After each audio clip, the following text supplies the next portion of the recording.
programa Ideias que Transformam veio até aqui, no Parque Científico e Tecnológico da Unesco, uma universidade comunitária do sul catarinense, para mostrar como pacientes do SUS podem se beneficiar de enxertos ósseos usando tilápia. Um trabalho que, inclusive, já foi reconhecido até mesmo fora do país e que começou aqui, no IPARC da Unesco.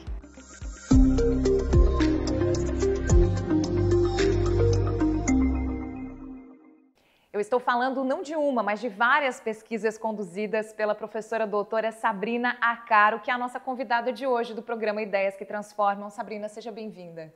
Oi, Giovana, tudo bem? É um prazer estar aqui com vocês. E sim, vamos falar um pouco, a respeito das pesquisas desenvolvidas aqui no Laboratório de Cerâmica Técnica, que fica no Parque Científico e Tecnológico da Unesco. Muito obrigada por nos receberem aqui, inclusive. E a gente pode começar falando, afinal de contas, o que tilápia e enxerto ósseo pode ter a ver, Sabrina. Isso é muito curioso e com uma finalidade clínica prática muito útil para a vida das pessoas. Muito legal. Nós trabalhamos então aqui, uma das nossas linhas de pesquisa é a linha de enxerto ósseo. Os enxertos ósseos, eles podem ser produzidos com alguns tipos de materiais, desde que eles sejam biocompatíveis, E esses materiais biocompatíveis significa que eles vão ser compatíveis com o corpo humano, em algum momento, e podem ser produzidos então com alguns tipos diferentes de materiais cerâmicos, principalmente. E esses materiais cerâmicos podem ser ou sintéticos ou naturais. Os materiais sintéticos mais conhecidos são a hidroxiapatita. E sabe aonde tem hidroxiapatita? Na tilápia. Olha só. O osso da tilápia, ele é basicamente 70% hidroxiapatita. Então, é de lá, do osso da tilápia, do espinho da tilápia, que a gente extrai a hidroxiapatita.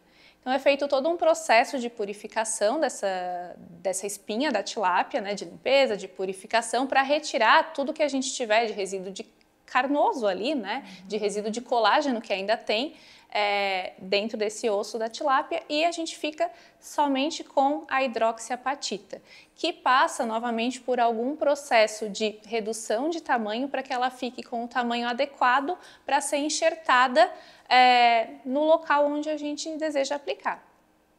Esses enxertos, eles podem ser obtidos tanto em pequenos fragmentos que podem ser inseridos então na odontologia, quando a pessoa precisa fazer um enxerto ósseo odontológico, ou pode ser processado num formato de um osso mesmo, todo furadinho, como se fosse um osso, o nosso osso natural, com a porosidade idêntica ao nosso osso natural, ser produzido em blocos e ser então inserido na região onde a pessoa tenha sofrido uma fratura, por exemplo.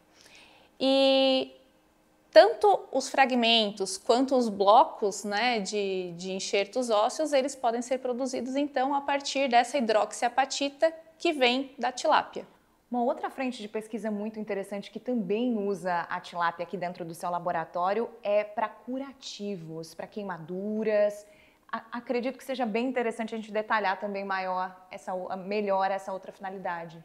A tilápia, então, ela pode ser também utilizada para a obtenção de curativo. Como que pode ser feito nesse caso? Vocês devem lembrar, no período em que houve, por exemplo, aquele acidente na Boate Kiss, ou em outros períodos onde se trata queimaduras, O tratamento de queimaduras, ele pode ser feito com a pele da tilápia esterilizada. Quando a gente viu isso, a gente pensou, poxa, mas o aspecto ainda fica um pouco feio, apesar de o tratamento ser muito efetivo. Então, o que a gente pensou? Será que daria para extrair o colágeno, somente o colágeno da pele da tilápia? E foi isso que a gente começou a fazer e vem fazendo, extraindo somente o colágeno da pele da tilápia e usando esse colágeno para a obtenção de curativos. E esses curativos, que são chamados de curativos funcionais, porque eles não vão somente cobrir uma ferida, uma queimadura, eles vão cobrir e tratar essa queimadura ou essa ferida. Olha. Porque o colágeno, como a gente sabe na área estética, que a gente ouve falar mais, ele não somente vai dar um aspecto de cobrir aquele local, mas ele vai tratar, ele vai rejuvenescer aquele tecido, ele vai restaurar, reparar aquele tecido que está queimado ou ferido. Aquele aspecto de pele nova. Exatamente. Então, é isso que a gente estuda aqui. a transformação da matéria-prima tilápia em um produto, né, no caso curativo, e o que esse curativo é capaz de fazer, quais são os processos, até a gente chegar depois no futuro em testes clínicos, né, e a gente conseguir comprovar realmente que tem esse potencial. A Sabrina não conduz esse trabalho sozinha aqui no laboratório. Ela tem junto com ela um grupo de pesquisadores que estão em fase, não é mesmo, Sabrina, de mestrado, de doutorado e que tem em linhas de trabalho todas essas frentes aqui e algumas outras que a gente vai detalhar. Mas eu quero te convidar agora para acompanhar o depoimento, a fala do Henrique, que é o pesquisador que descobriu o uso da tilápia para todas essas finalidades. Vamos acompanhar. Bom, então começando, meu avô ele é apicultor, então quando a gente ia fazer filé para o nosso consumo, a gente pegava este filé, né, que corresponde a 30% hoje do peso do peixe, enquanto 70% a gente acabava jogando fora. Então a gente viu uma oportunidade de fazer alguma coisa com esses restantes do peixe. Então, juntamente com a professora Sabrina, a gente começou a desenvolver então a pesquisa. Primeiramente a gente foi então na espinha da tilápia, e aí a gente percebeu que não, na espinha existe um material que hoje é usado muito para enxerto ósseo odontológico. Quem tem que fazer algum tipo de enxerto, eles acabam usando hidroxiapatita, que é esse mesmo material que a gente acabou extraindo da tilápia. Mas como que a gente chegou nisso, né? Então, primeiramente, foi feito todo um estudo, uma base de pesquisa, e aí a gente pegou as tilápias, como eu estava no sítio do meu avô, eu coloquei elas numa panela de pressão, começou por ali, tirei todo o resto de carne, fiz um caldo. Eu queria só o osso, peguei o osso e coloquei no liquidificador. Esses ossos no liquidificador, então, foram triturados, ficaram em pedaços pequenos, e só assim que eu trouxe depois para o laboratório essa hidroxiapatita. Então, primeiro, não era nem hidroxiapatita, e sim resto de osso. Então, depois eu trouxe para o laboratório, fiz um processo térmico nelas, de aquecimento, uma moagem, e aí a gente tem hidroxiapatita nanoestruturada, que hoje já é comercializada. Nos dentistas, hoje, eles utilizam muito, só que a gente está falando de, a cada 1 grama, 500, 800 reais.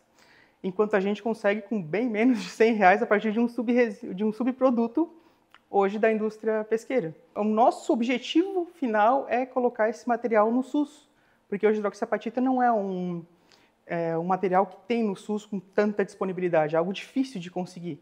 Então, a gente quer baratear o custo dela, trazendo para a brasileiridade, né, que é a partir da tilápia, e colocar para a população inteira do Brasil. É um sítio, liquidificador e um sonho. Foi daí onde tudo começou.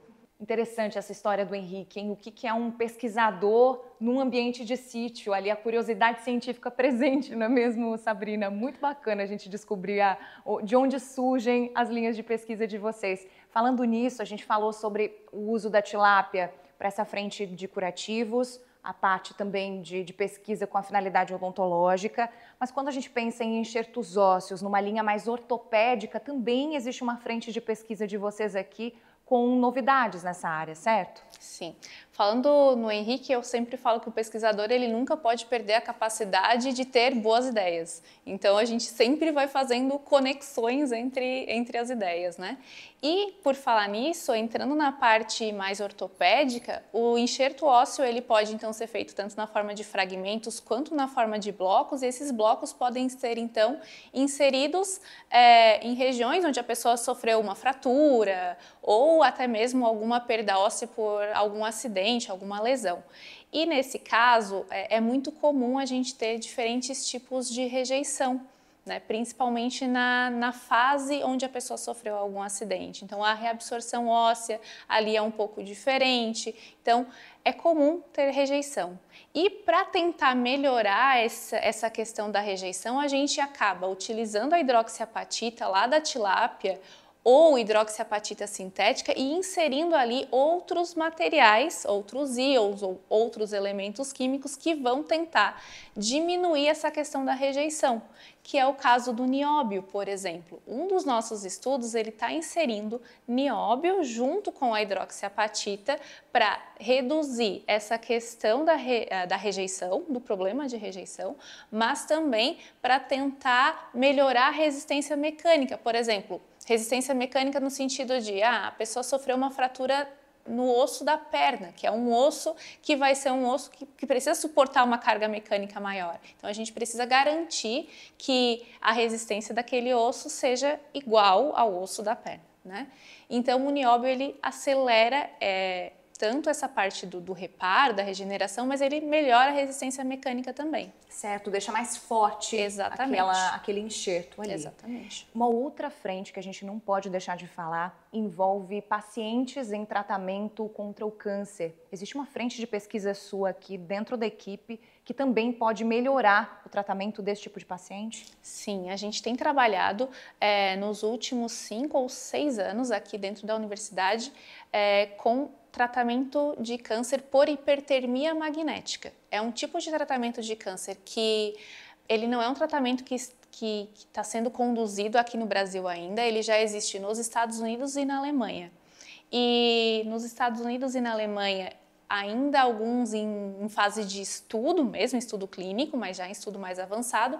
E aqui no Brasil, em Santa Catarina, imagino que somos pioneiros nesse tipo de trabalho. Como que funciona esse tipo de tratamento de câncer?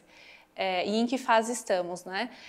Ele funciona a gente produz partículas magnéticas com um tamanho muito pequeno e essas partículas, quando elas recebem um campo magnético alternado, elas aquecem.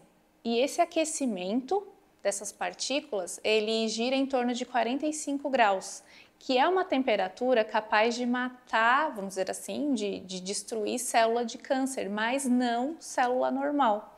Então essas partículas são introduzidas no local onde tenha um tumor, e elas são submetidas a um campo eletromagnético e esse campo vai fazendo com que essas partículas aqueçam e o tratamento vai sendo como se fosse uma radioterapia, mas uma hipertermia, vai aquecendo aquela região e vai destruindo aos pouquinhos a célula de câncer. Seria um futuro de uma radioterapia menos agressiva para o paciente? Exatamente, porque aí a radioterapia ela faz um aquecimento de fora para dentro dos tecidos, né? E ela vai queimando. E somente nas células certas. Exatamente, enquanto que a hipertermia ela vai fazendo somente naquelas células certas. As células ao redor elas acabam não sofrendo o dano.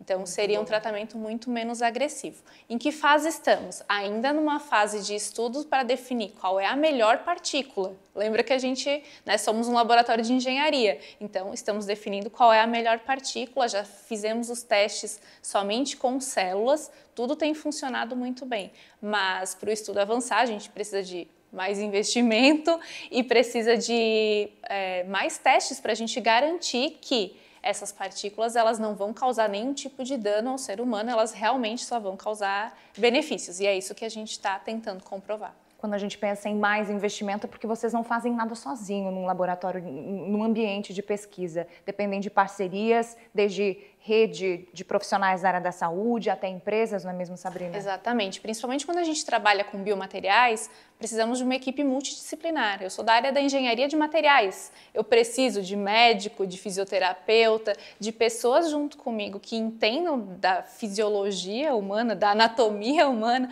para ajudar a entender quais são as necessidades, quais são os problemas, né? Nós temos parceiros dentistas na área da odontologia, nós temos parceiros na área da saúde, da fisioterapia, medicina, biomedicina e também empresas tanto que fornecem nióbio, empresas que fornecem hidroxiapatita sintética e empresas que nos apoiam no sentido de nos ajudar com o fornecimento da tilápia, por exemplo, agroindústrias aqui da região, que tem interesse em, no futuro, ter mais produtos, né? Ao invés de ter somente a tilápia, eles poder ter também colágeno, eles poder ter também hidroxiapatita, né? Uma diversificação dos seus produtos. Muito bem, é uma cadeia enorme que se beneficiaria, inclusive a de produtores de tilápia, que inclusive são muitos aqui na nossa região e em todo o Brasil. Exatamente, tilápia é um dos peixes de cultivo mais cultivados aqui no Brasil e Santa Catarina está dentre os 3 maiores produtores de tilápia aí do Brasil. Muito bom falar sobre todas as ideias que estão nascendo aqui no laboratório conduzido pela professora doutora Sabrina. Muitas dessas ideias, e uma delas pontualmente, que é a do enxertos ósseos com a finalidade ortopédica, já ganharam um palco em congressos fora do Brasil, inclusive em Varsóvia no ano passado. E é incrível a gente poder conversar e explorar mais essa temática aqui no Ideias que Transformam. Sabrina, muito obrigada por essa conversa. Muito obrigada também, nós ficamos muito felizes em ter vocês conosco aqui na universidade. O pesquisador precisa mostrar para a sociedade o que faz. Nós temos muitas vezes dificuldade de nos comunicarmos no sentido de mostrar o que nós fizemos, mas nós fizemos muita coisa legal e que tem impacto na sociedade, querendo ou não. Parabéns por esse trabalho, porque a pesquisa, a ciência e as ideias só transformam quando são transformadas em ação. Quem sabe em breve, a sua ideia pode ser contada aqui também. Muito obrigada por nos acompanhar em mais essa edição.